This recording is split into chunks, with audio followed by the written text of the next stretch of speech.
Assalamualaikum. Waalaikumsalam warahmatullahi wabarakatuh.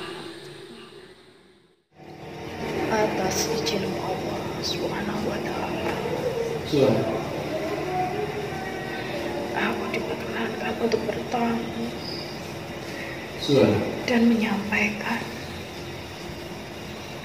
untuk saudara-saudara engkau.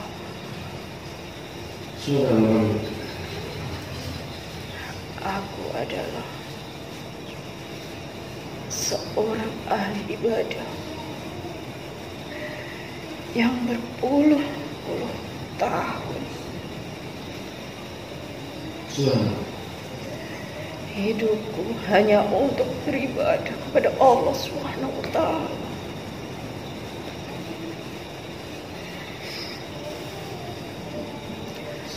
Namun semua itu hanyalah Allah yang Maha mengetahui apa yang akan terjadi di akhir hayat.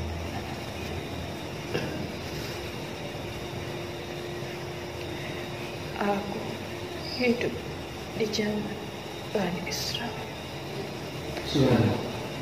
Saat itu ibadahku yang sangat taat kepada Allah Subhanahu wa Ta'ala. Bahkan para malaikat pun sempat iri kepadaku karena ibadahku itu taat kepada Allah Subhanahu wa Ta'ala. Namun di kemudian hari ada seorang 3 bersaudara menghampiriku. Dia akan berjihad berperang karena dia mempunyai seorang adik perempuan yang tidak bisa menjaganya.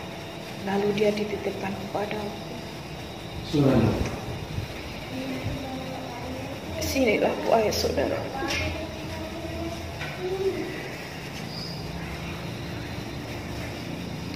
kisah demi kisah yang tidak pernah aku bayangkan.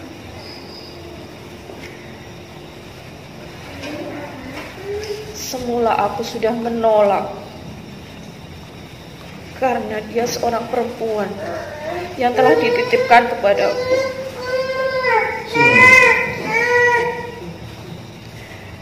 Namun karena ketaatan beribadah kepada Allah, mereka telah mempercayaiku dan memberikan amanah untuk menjaga adiknya yang seorang perempuan.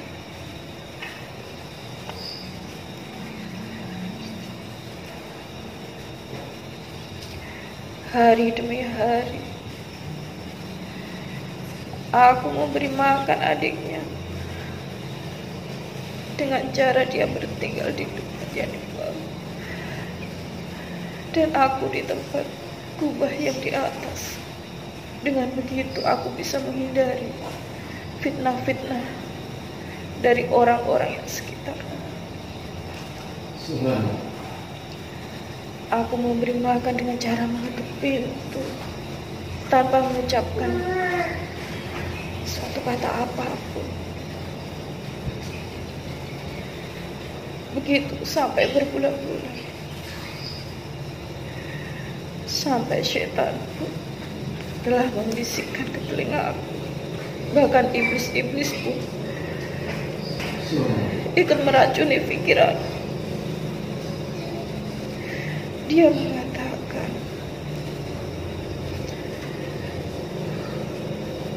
wahai ahli ibadah, kenapa kau tidak mengucapkan salam saat memberi makan kepada perempuan itu? Kenapa tidak kau pastikan apakah dia itu masih di dalam atau dia sudah pergi? Nah, bisikan iblis pun telah masuk dan meracuni pikiranku. Keesokan hari aku mendatangi tempat dia tinggali di bawah dan mengucapkan salam. Tanpa aku menunggu si perempuan itu menjawab, aku langsung pergi. Karena aku takut.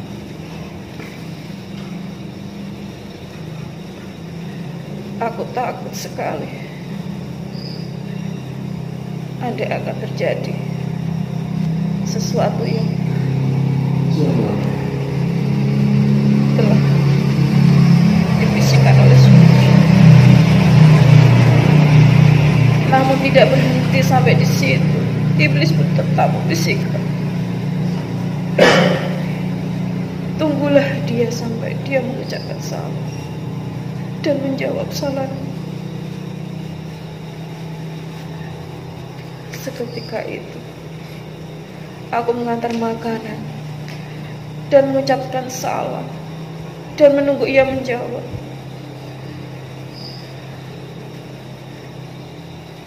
Dan begitu aku meninggalkan dia pergi,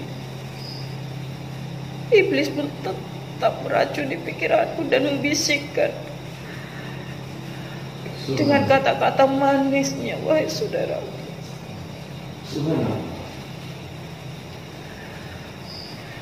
bukankah engkau ahli ibadah? Imanmu juga sudah bagus. Bahkan para malaikat pun iri kepadamu. Apakah dengan berbicara dengan seorang perempuan akan mengoyakkan imanmu? Bisik iblis di telinga. Subhanallah. Dan lagi aku kena tipu daya ucapan iblis itu, wahai saudaraku. Subhanallah. Aku mengantar makan untuk seorang perempuan itu. Dia juga sempat membukakan pintu. Disitulah bisikan setan telah meracuni pikiranku, wahai saudara.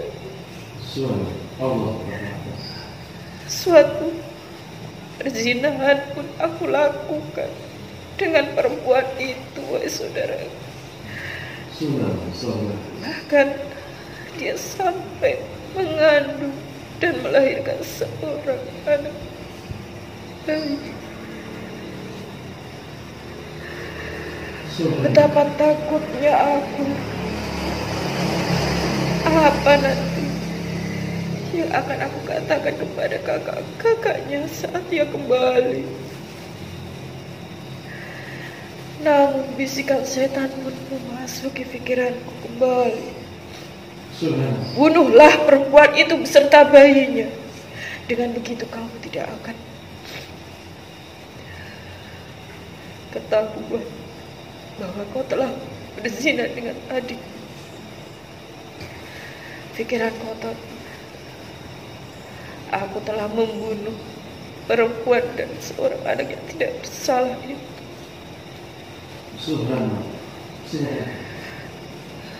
Sampai kakaknya kembali dan dia bertanya, di manakah adikku, wahai saudara? Dengan nada tegas aku mengucap, selepas engkau pergi, adikmu telah meninggalkan tempat di mana engkau telah menitipkan kepadaku. Karena mereka berpikir aku ahli ibadah, taat kepada Allah Subhanahu wa Ta'ala. Mereka bertiga pun percaya. Kemudian mereka pun bertiga pergi. Namun iblis pun sudah berjanji bahwa dia akan menjerumuskan sebuah keturunan Adam untuk masuk ke neraka. Iblis pun mendatangi di dalam mimpi ketiga kakaknya. Dia memberitahu bahwa adiknya telah kubunuh, wahai saudara. Sampai keesokan harinya, tiga bersaudara itu saling bercerita.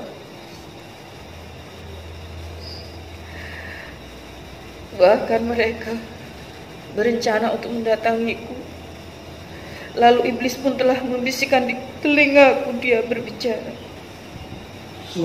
Kakaknya telah mengetahui bahwa adiknya telah kau bunuh. Seketika itu aku panik, aku takut. Dan bodohnya diriku, selama aku beribadah berpuluh-puluh tahun, itu tidak ada artinya. Begitu aku takutnya, aku pun bertanya kepada iblis, apa yang harus aku lakukan? Apa yang harus aku lakukan? Iblis pun menjawab, hanya akulah yang bisa menolong. Sebenarnya aku tahu tidak ada yang bisa menolong selain Allah Subhanahu wa Ta'ala. Namun ketika bisikan setan itu selalu muncul dalam pikiranku, aku pun percaya dengan hasutan iblis dan setan itu. Lalu aku bertanya, apa yang aku lakukan? Iblis pun menjawab, sembahlah diriku, bersujudlah engkau di hadapanku, aku akan menyelamatkanmu. Lihatlah, 3 bersaudara sudah membawa 9 pedang yang akan memenggal kepalamu. Lalu bodohnya aku pun menuruti kata-kata iblis, dan aku bersujud di hadapan iblis, yang seharusnya aku bisa mati dengan keadaan husnul khotimah. Namun tidak, saudaraku, aku meninggal dengan keadaan syu'ul khotimah, dan aku dimasukkan ke neraka.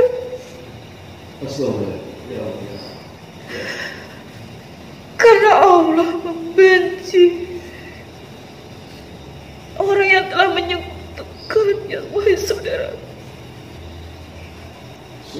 Karena di akhir hayatku aku tidak menyembah Tuhanku, tidak menyembah Allah Subhanahu wa Ta'ala sebagai Tuhanku, melainkan aku bersujud di bawah iblis yang laknat, sehingga membawa aku ke neraka, wahai saudaraku.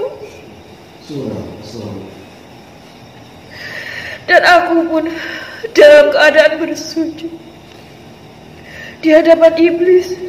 3 bersaudara itu telah tuliskan dadanya di leherku.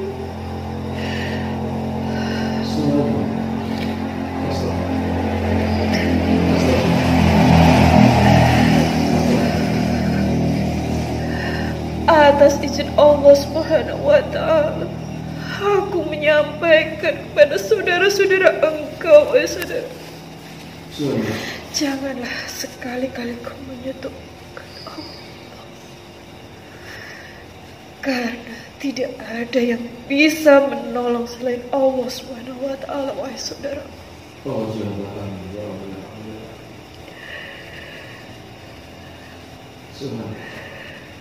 Syukur apapun engkau beribadah, jika di akhir hayatmu telah menyentuhkan Allah, nerakalah yang akan kau terima. Neraka yang akan kau terima sepertiku, wahai saudaraku.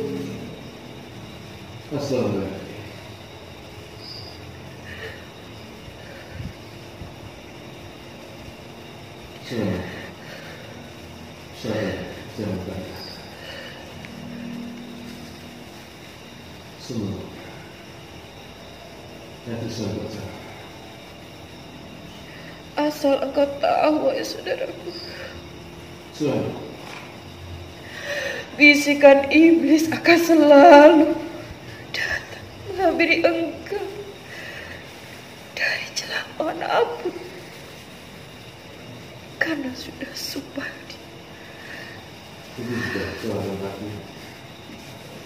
akan menyemuskan semua keturunan anak Adam untuk menemaninya di neraka, wahai saudara.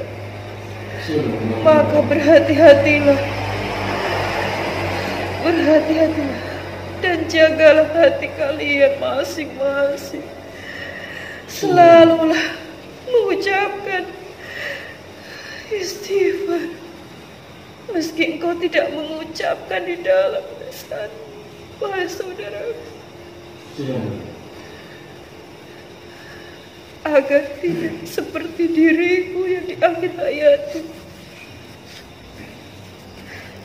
meninggal dengan keadaan syuhul khotimah, wahai saudara. Aku ahli ibadah yang berpuluh-puluh tahun, hidupku hanya untuk mengabdi kepada Allah Subhanahu wa Ta'ala. Namun begitu tragisnya di akhir hayatku, hanya karena bisikan syaitan, bisikan iblis, wahai saudaraku. Ya Allah, semoga masih diberi kesempatan.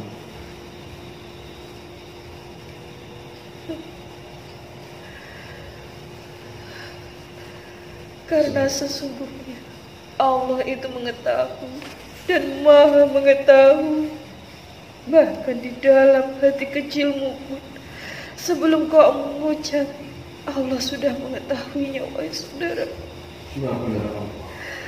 Dari situlah selalu berprasangka baik kepada semua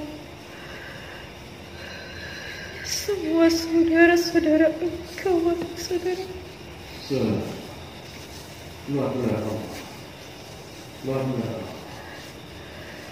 Semoga kisahku tidak akan pernah terjadi di zaman engkau, wahai saudara.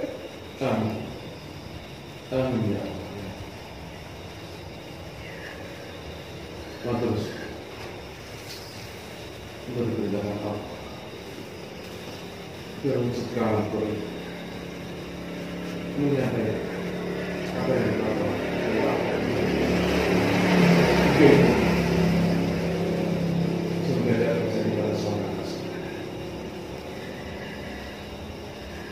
semoga perbuatan baik engkau dan saudara-saudara engkau akan membuat